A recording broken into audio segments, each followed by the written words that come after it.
Welcome to ISTV English News Bulletin. I'm RK Primrose and let's see the headlines. Public meeting to discuss points agreed between JCILPS and government gets underway at MDU Hall.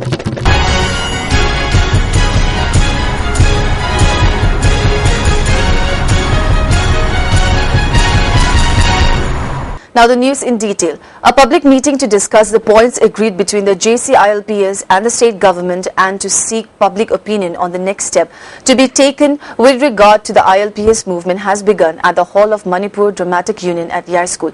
Senior journalist Irambam Arun is the moderator at the public meeting organized by the JCILPS. Convener in charge Khongdram Ratan is presiding over the meeting. Many office bearers and members of JCILPS and civil society organizations are taking part. Proponents of ILPS are expressing their own views. The meeting is expected to decide whether the points agreed between the government and the joint committee would be accepted as the final or what more needs to be added. We shall bring you more updates as the meeting progresses.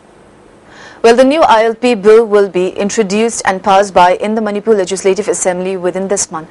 This was stated by Deputy Chief Minister Gai Khangam during the observance of the 71st birth anniversary of late Rajiv Gandhi, organized by Manipur Pradesh Congress Committee, held at Congress Bhavan today. Chief Minister of Manipur Okram Ibobi was also present at the solemn function.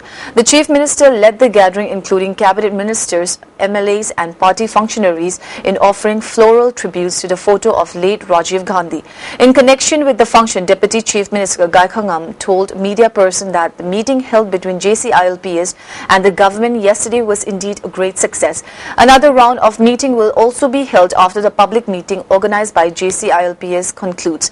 As it is a money bill, governor's approval is needed.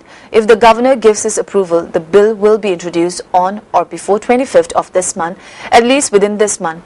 He further said that the Moray incident was very unfortunate. However, as the government and the civil society organization took up prompt action, the situation was brought under control and prevented the situation from getting out of hand. At present, the government officials and security personnel, along with the people living in the town, have come to an understanding. Normalcy has returned to town, he said.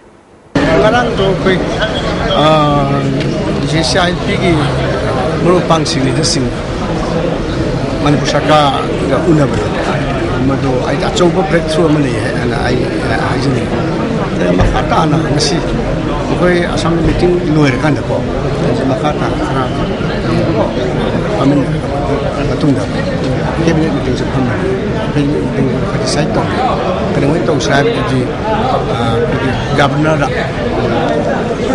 bill si cabinet na to tungda ko lagi recommendation lagi money bill order the banana. Madu tangai pada governor ki bill takale madu itu takale madu kira matunda nimit le patap male. Krishnamani and Ngaidoni Waipe, who are undergoing fast unto death, protest at Chingmairong near the Eastern Motors demanding implementation of ILP, has entered the second day today. People from different places are looking after the two protesters. Krishnamani said even though the state government has finally agreed to incorporate all 5 points proposed by the JCILPS in the new bill, until the bill is passed in the assembly, they will continue the protest of fast.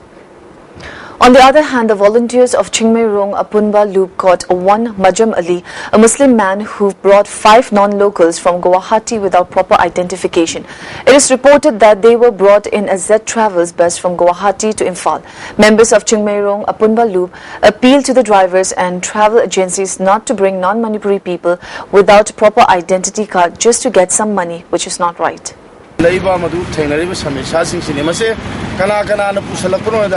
Travel ki thabak tawriba ridi transport ki thabak tawriba driver mayam jingsina nahan makta su paisa lawra purambage khasi ki su paisa lawraga makhasi pusalaga makhoisina Manipur da leiriba paisa mayam de talaga mapalom da puthokidrena.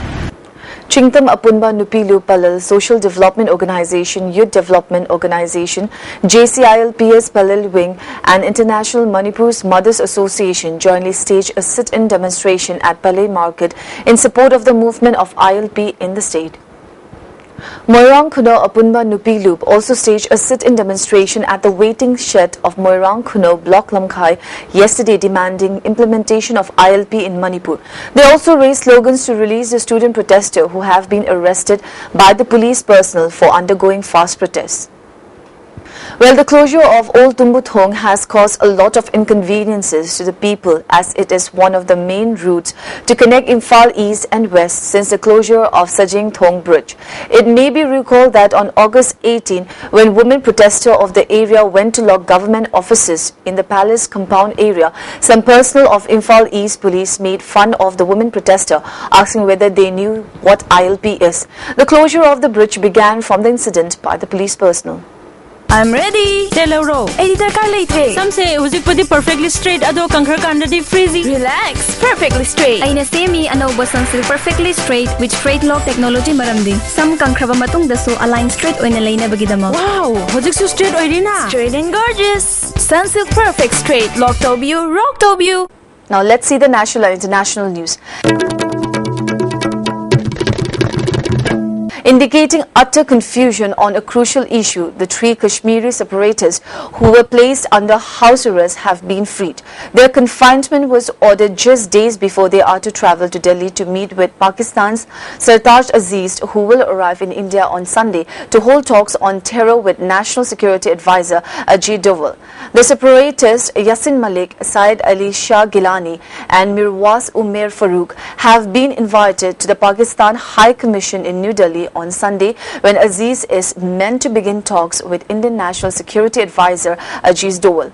The invite is a significant irritant for India, but the government has said it will not cancel the talks, which is what it alleged as Pakistan's intent.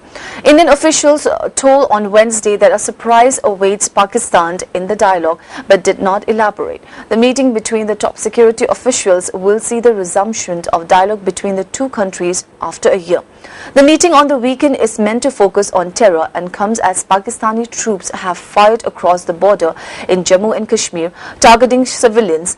There have also been two major terror attacks by Pakistanis in Punjab and Udhampur in the Jammu region. Mohammad Naveed, captured there, has revealed crucial information to interrogators about training camps in Pakistan for terrorists like him.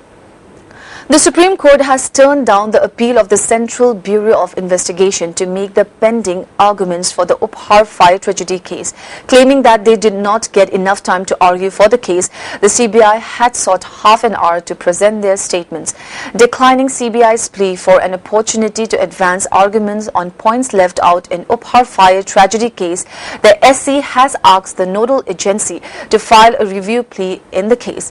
The CBI and the families of the victims of the tragedy will be filing a review petition in the case. The SC's observation come a day after it refused to send the key accused in the Uphaar case to jail. It will not be proper.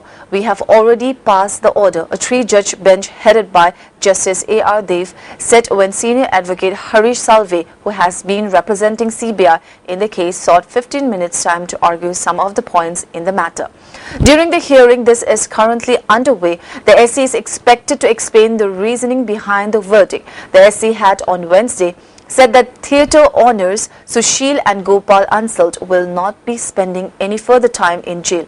Instead, the SC imposed a fine of rupees 60 crore on the Ansalt brothers. The victims of the tragedy have labelled the SC verdict a travesty of justice. 59 people were killed when a fire broke out during a film screening on Uphaar Cinema in 1997. A probe later found that there were no emergency lights in the theatre and the exits were blocked. It was also found that the installation and maintenance of the transformer which caused the fire was done illegally. And in Pakistan, at least 25 suspected militants have been killed in the military airstrikes in the Sawal Tehsil of North Waziristan. Military sources said Air Force jets targeted and bombed militant hideouts in the deeply forested ravines of the Savas Valley, while travels the Pakistani region of North and South Waziristan along the border with Afghanistan and is dotted with militant bases. Well, Pakistani authorities are investigating officials at the National Identity Database for allegedly issuing ID cards to terrorists, including some linked to Al-Qaeda, in return for bribes as small as $100. The country's main spy service, the Inter-Service Intelligence Agency, uncovered the alleged corrupt practices at the National Database and Registration Authority during ongoing anti-terrorism operations. According to officials' documents, it has been found that many NADRA officials are involved in facilitating miscreants and terrorists in obtaining fake identity, said ISI correspondents as seen by news agency AFP.